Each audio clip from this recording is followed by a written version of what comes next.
Welcome to Zwida Media. If you're new to this channel, please subscribe. Don't forget to like, comment and share. Here's a new video for today. Enjoy.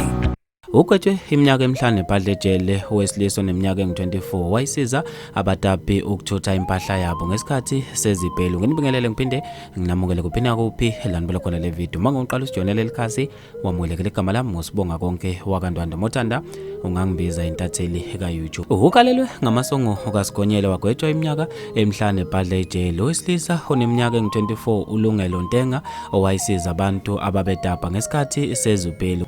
Ulungelo Ntenga oneminyaka engu-24 wayengumshayeli wetekisi kubikwa ukuthi wayesiza abantu ngesikhathi sezibhelu sokudabha ebathuthisa impahla ngemonto yakhe endaweni yasoMobeni. Wabe esekhalelwa ngamasongo kasigonyela emva kokubanjwa amaphoyisa lapho kwakunezivimba umgwaqo khona. Kwabe sekutholakala inqwaba yempahla yayibiwe endaweni yaseMobeni kanye nabatapi phakathi kule monto. Amaphoyisa abe esembopha kanjalo. Abantu basale behlukane phakathi ngalo loludaba lokuboshwa kwakhe lomlisa wagwetshwa iminyaka emihlanu. Ngizofisa mina ukwazi ukuthi ngabe ngempela wena ucabanga ukuthi simfanele nale esigwebo nomuthi engathi baqinise kakhulu isandla. Bafethu ke le ndaba siqede khona lapha kwi-comment section. Mina nje ngitathela YouTube sengiphuma kanje ngithi awungibambe evidweni elandelayo.